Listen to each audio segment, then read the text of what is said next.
Hello my ICSC के 10th graders, how are you all? कैसी चल रही है पढ़ाई?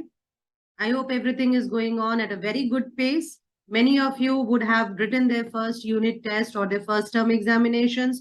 आपको अपनी assessment level, you might have assessed yourself at कि आप कहाँ पर स्टैंड करते हैं, कितनी और एफर्ट डालने की जरूरत है.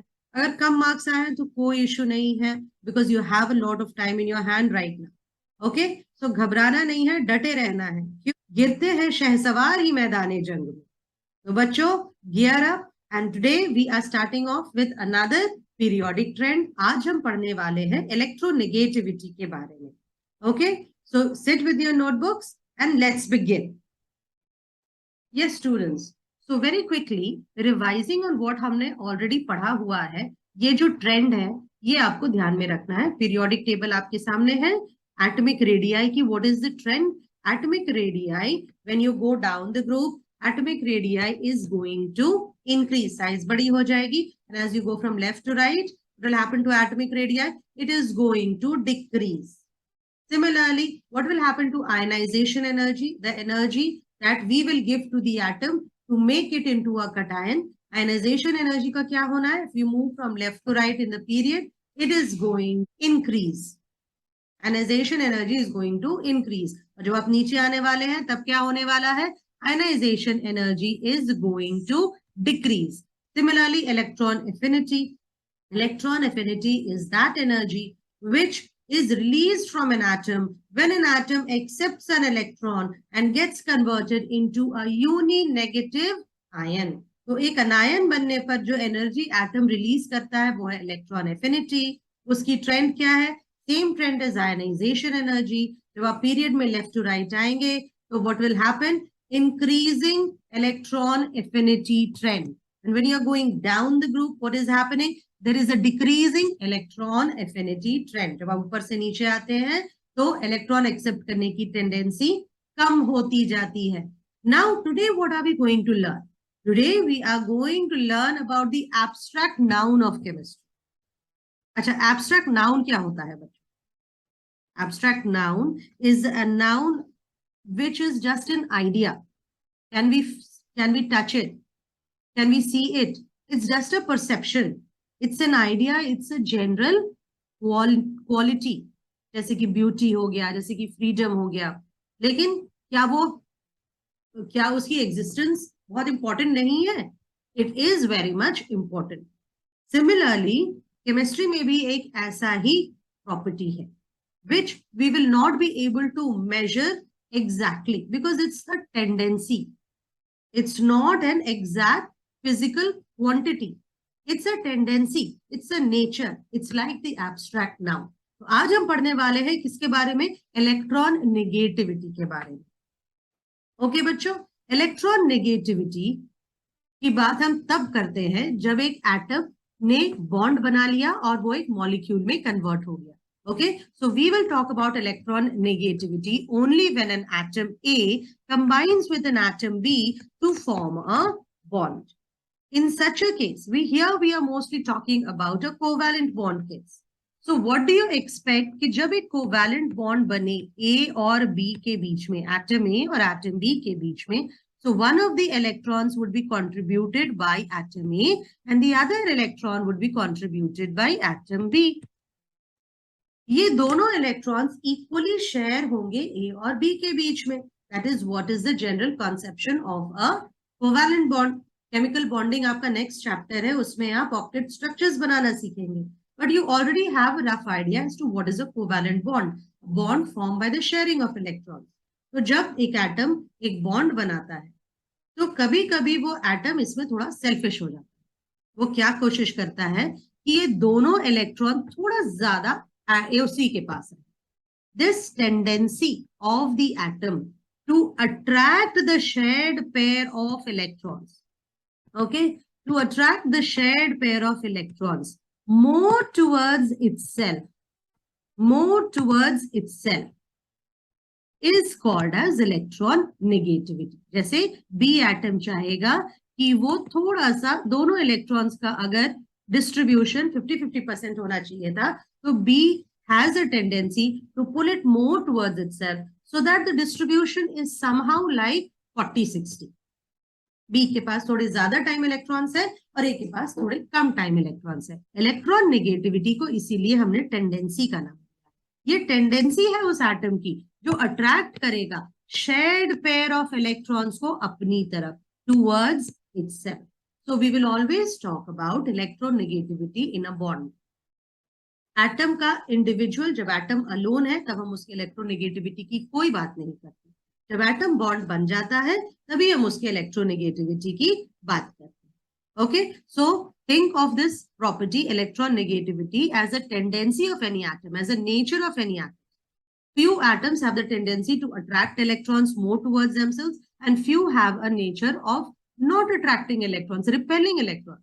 जैसे कि तुम्हारे मेटल्स हो गए, मेटल्स को इलेक्ट्रॉन चाहिए नहीं, वो इलेक्ट्रॉन्स देना चाहते हैं, और नॉन मेटल्स इलेक्ट्रॉन लेना चाहते हैं। तो क्या हम ये एक्सपेक्ट करें कि हमारे जो नॉन मेटल्स हैं उनकी इलेक्ट्रोनेगेटिविटी हाई होगी? Yes, electronegativity of non metals is higher. वो इलेक्ट्रॉन्स को अपनी तरफ ज्यादा खींचने की कोशिश करते हैं। आउटसाइड रीजन दिख रहा है, this is actually the electron distribution pattern जो ए और बी के अबाउट है। तुम क्या देख रहे हो कि जो ये जो डिस्ट्रीब्यूशन है, ये जो बल्ज है, ये बल्ज ज्यादा बी के ऊपर है और कम ए के ऊपर। इसका मतलब B has a tendency to attract electrons more towards itself, so it has got this extra share of the electron density. Okay, so तुम देख रहे हो यहां पर एक साइन दी हुई है डेल्टा नेगेटिव, स्लाइटली नेगेटिव। इस बॉन्ड को होना चाहिए था equally distributed, electrons should have been placed equally, but B slightly pulls it more towards itself. तो हम बोलते हैं कि B के पास थोड़ा ज्यादा टाइम इलेक्ट्रॉन रह रहे हैं और A के पास थोड़े कम टाइम इलेक्ट्रॉन रह रहे हैं। तो इस बॉन्ड में हम बोलते हैं कि एक पोलर नेचर आ गया, एक पोलैरिटी आ गई है। एक के पास थोड़े ज्यादा इलेक्ट्रॉन्स है, एक के पास थोड़े कम इलेक्ट्रॉन्स है। बट ये थोड़ा ज्यादा थोड़ा कम को मेजर करने का कोई प्रॉपर स्केल नहीं था। इलेक्ट्रोनेगेटिविटी की जो आइडिया था बच्चों, it was right back in 1811। First time electronegativity का जो बात किया गया था, it was done by Berzelius. Berzelius वो सेम पर्सन है जिन्होंने एटॉमिक सिंबल्स डिवाइस किए हैं। ओके, उन्होंने ये जो एटॉमिक सिंबल्स हम एटम्स के लिए यूज करते हैं, ये बर्जीलियस का ही दिया हुआ है। तो इन 1811 the idea of electronegativity was very clear cut. People had this conception. Avogadro ने भी इसके बारे में लिखा। But actually, we were not able to measure electron negativity, या इसके लिए कोई स्केल हम नहीं बना पाए थे, because it's actually a tendency, physical property नहीं है कोई। ये स्केल बनाया लिनस पॉलिंग ने। Linus Pauling made the scale in 1932. 1932 में फॉर द फर्स्ट टाइम एक स्केल बनाया जिससे कि रिलेटिव टेंडेंसी को या इलेक्ट्रोनेगेटिविटी को मेजर कर पाया। बॉन्ड एनर्जी के बेसिस पे उन्होंने ये बनाया था। So the first time it was measured by Linus Pauling, और वो सिंपलेस्ट स्केल है। और भी स्केल्स है इलेक्ट्रोनेगेटिविटी मेजर करने के लिए, बट लिनस पॉलिंग का scale is the easiest scale to understand. Okay, so learn the definition. Electronegativity एक टेंडेंसी है एटम की इलेक्ट्रॉन्स को अपनी तरफ खींचने की जब वो एक बॉन्ड बनाया हुआ होता है। Now because it's just a tendency, it's a dimensionless quantity. Next point क्या नोट करोगे, ये एक डायमेंशनलेस क्वांटिटी है। उसके बाद जो नेक्स्ट चीज है उसको हम कैसे मेजर करेंगे, एक टेंडेंसी है, so how are we going to measure it? We are going to measure it using various scales. The most prevalent scale is the Pauling scale. Linus Pauling ने 1932 में ये स्केल बनाया था based on the bond energies of various bonds. तो Linus Pauling की scale हम mostly use करने वाले हैं। उसके अलावा मोलिकन स्केल भी है, रोचाउ स्केल भी है, but mostly we will be using the Pauling scale. Got it kids? Note करो ये second point, property measured by various scales, but Linus Pauling की स्केल हम ज्यादा यूज करने वाले हैं। इस स्केल का रेंज क्या है, मतलब एक्सट्रीम्स क्या है? The extremes are maximum value scale में है 4 और मिनिमम वैल्यू है 0.7। ये मैक्सिमम वैल्यू किसको दी गई है? The maximum value is given to fluorine. It means fluorine is the most electronegative element. क्या याद रखोगे? मैक्सिमम वैल्यू लिनस स्केल में 4 है और वो किसकी है भाई? वो फ्लोरीन एटम की है। So fluorine is the element in the periodic table which has got maximum electronegative nature. वो सबसे ज्यादा इलेक्ट्रॉन्स को खींचने की टेंडेंसी रखता है। What about the lowest? Lowest is metal का ही होगा, because metals have no tendency to attract electrons. तो व्हाट विल दे डू? यहां पर हम देखते हैं कि जो लोएस्ट इलेक्ट्रोनेगेटिविटी वैल्यू है वो होती है सीजियम मेटल की, विच इज 0.7. यहीं पर एक क्वेश्चन मैं आपको दे सकती हूँ कि which compound will be most ionic. Most ionic, ma'am ये कैसे निकालेंगे? तो बच्चों यहां पर एक चीज ध्यान रखो, इलेक्ट्रोनेगेटिविटी ऑल्दो एक टेंडेंसी है, इसका एग्जैक्ट नेचर हम या एग्जैक्ट वैल्यू हम नहीं पता कर सकते, बट इलेक्ट्रोनेगेटिविटी कॉन्सेप्ट को यूज करके बहुत सारी चीजों का पता लगाया जाता है, बहुत सारी प्रॉपर्टीज को एक्सप्लेन करता है इलेक्ट्रोनेगेटिविटी. इसमें जो सबसे इंपॉर्टेंट प्रॉपर्टी जो एक्सप्लेन करता है whether the bond formed between two elements is ionic or covalent. So electronegativity की values देखो मैंने आपके सामने यहाँ पर रखी है, right? So electronegativity is what? Electronegativity Linus Pauling के हिसाब से for various atoms have been calculated. What are the factors that are going to govern the electronegativity in the periodic table? कौन से वो फैक्टर है? जैसे हमने बाकियों में पढ़ा है ionisation energy, electron affinity. What are the factors that are affecting their values of an element? एक एलिमेंट का कितना वैल्यू होगा आयनाइजेशन एनर्जी का, ये उसकी साइज पे डिपेंड करता था, ये उसके न्यूक्लियर चार्ज पे डिपेंड करता था. तो यहाँ पर भी electronegativity will depend on the same two factors kids, atomic size और nuclear charge. Okay, atomic size और न्यूक्लियर चार्ज. तो ये देखो बेटा, यहां पर मैंने रखा है एक एटम, बीच में है nucleus shown by the yellow and red balls and then electrons by the blue balls. अब अगर एटम छोटा है, if the atom is small, the size of the atom is small, what will happen? The nucleus will be strongly holding on to the electrons, so the attraction between the electrons and the nucleus would be pretty strong. Now if an electron comes, and because the size of the atom is strong, there will be a strong tendency of this atom to attract that electron inside the atom. समझ रहे हो बात? अगर atom छोटा है, nucleus outer shell के पास है, तो इलेक्ट्रॉन्स को अपनी तरफ खींचने की टेंडेंसी एटम की बढ़ जाएगी, क्योंकि न्यूक्लियस की रेंज ज्यादा है.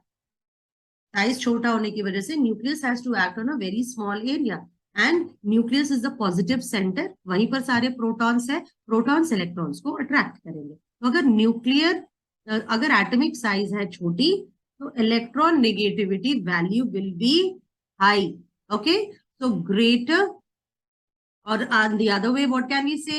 Greater the size of the atom, lesser is the electronegativity. Got it kids? Greater, जितनी बड़ी साइज होगी न्यूक्लियस उतना ही दूर है आउटर मोस्ट शेल से. Got it? जितना ही बड़ा एटम होगा वो न्यूक्लियस उतना ही दूर है आउटर मोस्ट शेल से. So the electron will not be attracted. It will not be attracted. So हम बोलेंगे electronegativity value less. Electronegativity value is very, very low. Okay. Now let us also look at the second criteria, nuclear charge.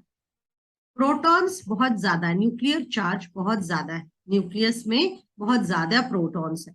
So what is going to happen? अगर nuclear charge ज्यादा है, तो again the incoming electron will be attracted strongly. सीधी सी बात है, positive centre strong है तो वह electrons को अपनी तरफ खींचेगा. Positive attracts negative electrons, so it will attract the electrons, तो electronegativity value will be high. तो अगर साइज छोटी है, दो फैक्टर्स हो जाएंगे. क्यूमुलेटिव इफेक्ट लो आप बेटा, साइज करो छोटी एटम की और एटमिक नंबर बढ़ा दो, मतलब न्यूक्लियर चार्ज बढ़ा दो, तो क्या होगा? इलेक्ट्रोनेगेटिविटी वैल्यू हाईएस्ट मिलेगी आपको. समझ रहे हो बच्चों? क्या? Make the atom small and put a lot of protons in it. Atomic number उसकी बढ़ा दो, न्यूक्लियर चार्ज उसकी बढ़ा दो, ऐसे एटम का electronegativity value will be the highest, and that is what we find in fluorine. Fluorine बोरो की सेकेंड पीरियड का 17th ग्रुप का मेंबर है. Here it has got the highest electronegativity value in the entire periodic table. अब इसके पीछे का logic देखो. फ्लोरीन सेकेंड पीरियड में टुवर्ड्स ऑलमोस्ट एंड में आ रहा है. Second shell, it has got only 2 shells, but it accommodates 9 electrons and 9 protons in the same size. वहीं पर तुम लिथियम एटम को देखो, वही 2 शेल है लिथियम एटम के पास भी, लिथियम एटम के पास भी वही 2 शेल है बच्चों, लेकिन यहां पर जो तुम्हारा लिथियम एटम है वो उनको उसके पास उतनी जगह में रखने के लिए क्या है, सिर्फ 3 प्रोटॉन्स एंड 3 इलेक्ट्रॉन्स, जबकि in the same space your fluorine is accommodating 9 protons. समझ रहे हो बात, 9 प्रोटॉन्स, साइज छोटी है, न्यूक्लियर चार्ज बड़ी है, तो what will happen, fluorine has the highest electronegativity values. Hope you have understood this part. Okay, cumulative effect, size करो छोटी और न्यूक्लियर चार्ज बढ़ा दो तो इलेक्ट्रॉन अच्छे से पुल होंगे inside the atom, electronegativity value will be high. So based on that factor can we now see the atoms. क्या हम देख रहे हैं कि सबसे highest electronegativity values are more towards the non metal side. देखो तुम्हारा रेंज क्या है बेटा, द रेंज इज 0.7 to 4। 0.7 किसकी है भाई, सीजियम मेटल की, मोस्ट मेटालिक एलिमेंट। कहां पर मिल रहा है आपको, सबसे नीचे जाइए पीरियोडिक टेबल में, पीरियोडिक टेबल में सबसे नीचे जाइए बेटा, यहां देखिए फर्स्ट ग्रुप में सीजियम 0.7, सबसे लोएस्ट इलेक्ट्रॉन नेगेटिविटी वैल्यू है सीजियम की। और हाईएस्ट कहाँ है, हाईएस्ट देखो एकदम ऑपोजिट डायगोनल एंड पे देखो, on the 17th group, fluorine की।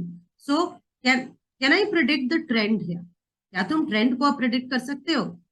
So it's just for your general knowledge that I've given you this sequence. Most electronegative element fluorine, least electronegative element cesium. In values को अगर तुम ध्यान से देखोगे बच्चों, what are you seeing? Just 17th group की value को देखो, what is happening as you are moving down the group kids? क्या वैल्यू डिक्रीज हो रही है? क्या वैल्यू डिक्रीज हो रही है तो क्या तुम ट्रेंड का पता लगा सकते हो?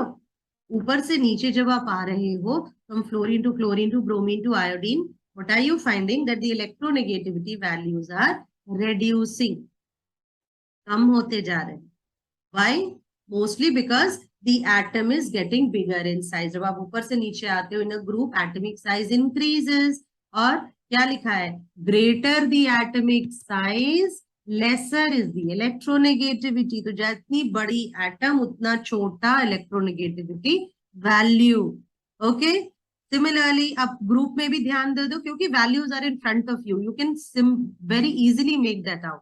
लिथियम देखो, लिथियम का कितना है electron, look at this entire period now kids, look at this entire period. हमने ग्रुप का देख लिया, ग्रुप में क्या पाया, ग्रुप में देखा कि as you move from top to bottom electronegativity is decreasing, और जैसे तुम लिथियम से फ्लोरीन आ रहे हो, इलेक्ट्रोनेगेटिविटी की वैल्यू देखें, लिथियम की 1, बेरिलियम की व्हाट इज हैपनिंग, बेरिलियम की है 1.5, then boron 2, carbon 2.5, then nitrogen 3, oxygen 3.5 and finally fluorine. तो यहां पर आप क्या देख रहे हो, cumulative factor is working, atomic size भी छोटी होती जा रही है, ऐसे तुम लेफ्ट टू राइट जा रहे हो, और एटॉमिक नंबर भी बढ़ता जा रहा है, मतलब न्यूक्लियर चार्ज भी बढ़ता जा रहा है। So as you moving from left to right, electronegativity is increasing, as you're going down the group electronegativity is decreasing।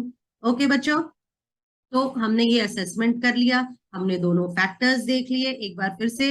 And what is the next part, because we have already understood the trend. अब देखो, increasing electronegativity as you move from left to right in the periodic table period में, और जब आप group में जाते हैं तो क्या होता है, जैसे आप ऊपर से नीचे आते हैं electronegativity is decreasing, so it decreases down the group, and here it increases along a period from left to right। So electronegativity, although देखो ये जो फैक्टर है ये अलग से आपको पढ़ाया जा रहा है, यहाँ पर कोई इक्वेशन नहीं मिली आपको, but this is a very important factor because इसकी it guides many other physical quantities, right? So in the end इसको sum up करते हैं, the tendency to attract outside electrons is electronegativity।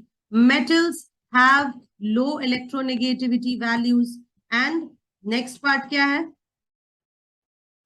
non-metals have high electronegativity values। Then electronegativity depend करती है किस पे भाई, atomic size पे। So electronegativity के बारे में हमने इतना कुछ पढ़ा। अब इसके आगे in the next video what are we going to study? we are going to study about metallic property, non-metallic property और finally chemical reactivity. वो हमारा last video होगा. I hope तुम लोग को समझ में आ गया है what is electronegativity. देखो questions में इसमें आपको सिर्फ trend आएगा. What is the trend of electronegativity? Definition, which element has highest electronegativity, which has lowest electronegativity. एक और चीज इसमें पूछ सकते. This is suppose if I give you NaCl, if I give you sodium chloride. Now, sodium chloride is mostly an ionic compound. तो एक compound ionic है या covalent है, ये हम कैसे पता लगाते हैं? Got it, kids? एक compound ionic है या covalent है, ये हम किस तरह से पता लगाएंगे? इसके लिए हम again उसकी electronegativity value को देखेंगे. Okay? Now, if the electronegativity value दो elements की more than 2 आती है या 2 आती है, जैसे let us take the example of simply cesium fluoride, CSF. cesium की वैल्यू कितनी है इलेक्ट्रोनेगेटिविटी की? अभी तक आपको याद हो गया होगा 0.7 और फ्लोरीन की कितनी है 4. So the difference of electronegativity between F minus and CS plus is more than 2. हम बोलेंगे ये compound ionic है, ये एक आयनिक कंपाउंड ही बनाएंगे. तो आयनिक कंपाउंड बनेगा या कोवैलेंट कंपाउंड बनेगा दो एलिमेंट्स के बीच में, इसको डिसाइड करने के पीछे इलेक्ट्रोनेगेटिविटी का मेजर रोल है. इलेक्ट्रोनेगेटिविटी डिफरेंस अगर बड़ी है तो compound will be ionic in nature. If it is very very less, if it is 0, it's purely covalent. If it is marginal, मतलब एक या एक से कम है, 1 या less than 1, then it will be a polar covalent molecule. Got the point, kids? Like, I'll give you the example of hydrogen chloride, HCl. HCl कैसा molecule है? Mostly it's a covalent molecule. But HCl is a polar covalent molecule. How do we say that? We find that hydrogen, which has an electronegativity difference or electronegativity of 2.1, and chlorine has an electronegativity of 3.0. So the difference in electronegativity comes to 0.9. Understood? The difference in electronegativity is 0.9. So all it's less than 1. It will be a covalent molecule. But ये जो covalency होगी, इसमें हम देखेंगे कि जो दो electron है हाइड्रोजन और क्लोरीन के बीच में जिनसे ये बॉन्ड बना है, वो दो इलेक्ट्रॉन्स क्लोरीन अपनी तरफ ज्यादा खींचने की टेंडेंसी रखता है. So that an HCl molecule is mostly written as, hydrogen के ऊपर हम slightly delta positive charge लिखते हैं, delta means slight, and यहाँ delta negative charge लिखते हैं. तो यही पूरा कॉन्सेप्ट है जो अगले चैप्टर में हम पढ़ने वाले हैं in polar covalent compounds. Okay, so how do we decide whether a molecule is a polar covalent compound? इसी तरह से decide करते हैं. So electronegativity is an important factor. Okay, with that, hope you have understood everything. समझ में आ गया है? Okay, last video, in the next video will be our last video on this chapter.